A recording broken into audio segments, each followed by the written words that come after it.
जय दोस्तों, स्वागत है आपका आपके अपने मोस्ट यूट्यूब प्लेटफॉर्म पे। जो आज CET 10th+12 दिनांक 22/10/2024 शिफ्ट फर्स्ट में जो कंप्यूटर के क्वेश्चन आए थे उनको सोल्व करके लेके आया है। ठीक है दोस्तों, मेरी तरफ से प्रत्येक क्वेश्चन को बिल्कुल सही करने की और सही ऑथेंटिकेट आंसर आप तक पहुंचाने की, प्रमाणीकृत आंसर आप तक पहुंचाने की कोशिश रहेगी। ठीक है दोस्तों, तो चलते हैं हमारे आज के पहले क्वेश्चन पे। आज का हमारा पहला क्वेश्चन पे चलते, उससे पहले चलते हैं हमारे मोटिवेशनल थॉट पे। हमारा मोटिवेशनल थॉट है उम्मीद।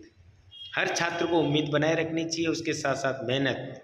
और जब मेहनत करोगे तो आपको क्या मिलेगी? सफलता। लेकिन उसके पीछे दोस्तों कुछ वास्तविकता होती है। मेहनत करोगे तो मुसीबत भी आएगी, बाधाएं भी आएगी, डर भी होगा, चुनौती होगी तो दोस्तों चुनौती तो 101% होगी, असफलता भी होगी।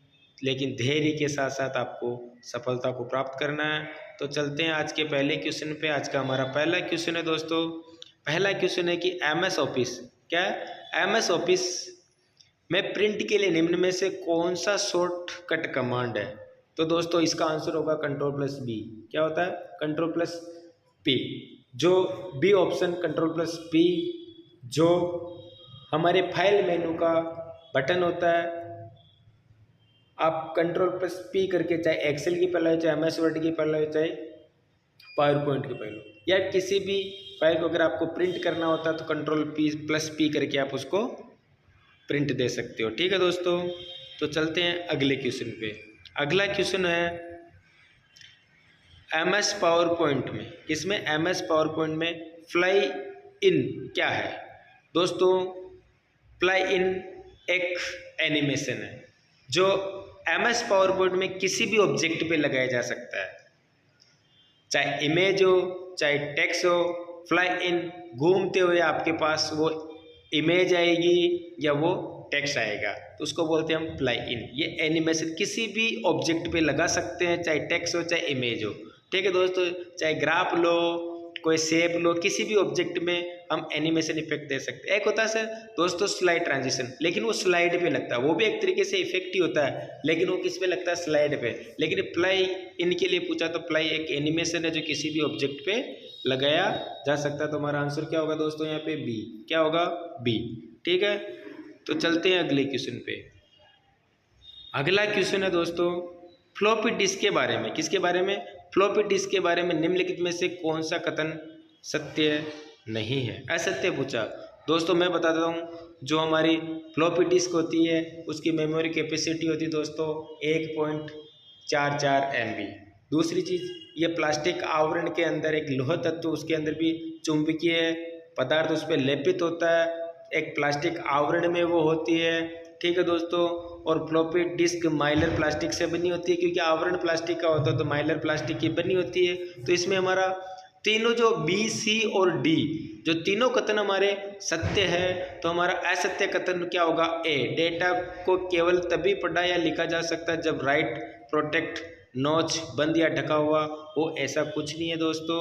बाकी तीन हमारे B, C, D सत्य कथन है, तो असत्य कथन जो होगा हमारा क्या होगा? A। क्या होगा? A। ठीक है, तो चलते हैं हम अगले क्वेश्चन की ओर। अगला क्वेश्चन है दोस्तों इंटीग्रेटेड सर्किट यानी IC कंप्यूटर की किस जनरेशन से संबंधित है? दोस्तों फर्स्ट जनरेशन में आई थी वैक्यूम ट्यूब, सेकेंड जनरेशन में आया था ट्रांजिस्टर, थर्ड जनरेशन में आया था दोस्तों IC, और फोर्थ जनरेशन में क्या आया था? Micro processor. तो हमारे को जो IC के लिए पूछा, इंटीग्रेटेड सर्किट के लिए पूछा दोस्तों, तो ये थर्ड जनरेशन में आई थी। कौन सी में आई थी? थर्ड जनरेशन में। बेकायदा दोस्तों मैंने प्रत्येक, ये सारे जितने भी क्वेश्चन है मेरे YouTube चैनल पे मैंने बिल्कुल टॉपिक वाइज क्लासें ले रखी दोस्तों, टॉपिक वाइज क्लासें ले रखी है। एक भी क्वेश्चन हमारी क्लासों से बाहर नहीं था दोस्तों।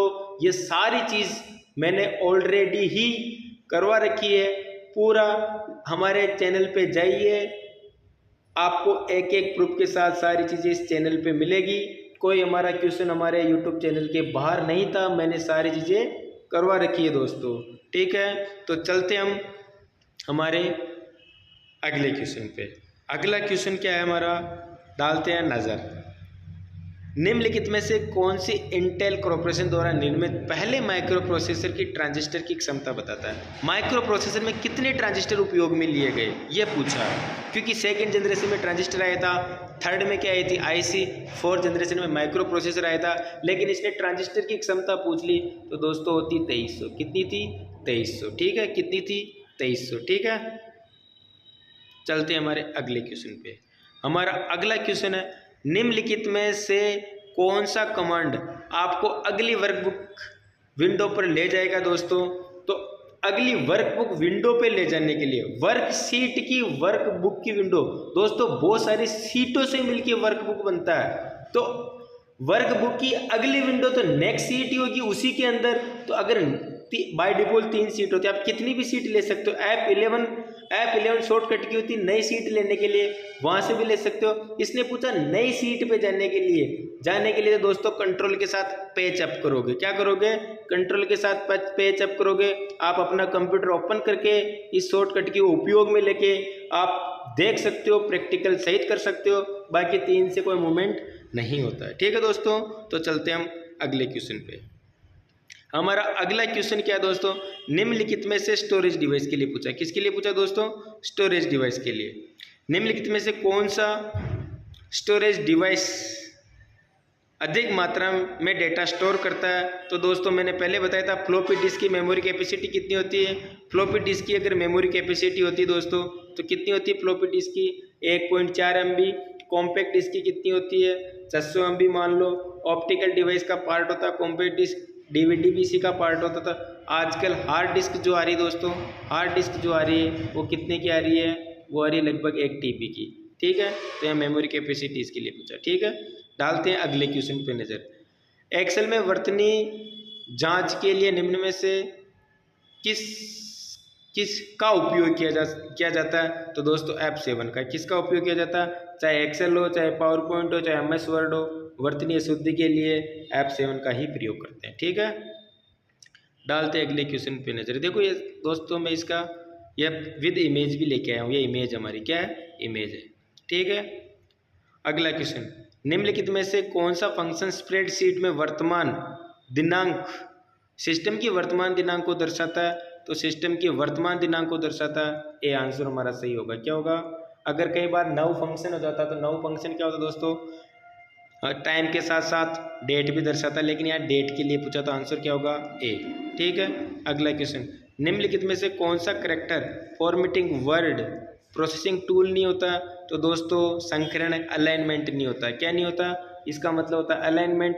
बाकी है ना, अंडरलाइन देना, कोई प्रभाव कलर डालना, स्ट्राइक थ्रू करना, ये सारे क्या होते हैं? तीनों ऑप्शन जो होते हैं ये फॉन्ट के अंदर हम इफेक्ट डाल सकते हैं, कोई भी प्रोसेसिंग कर सकते हैं। लेकिन अलाइनमेंट क्या होता है?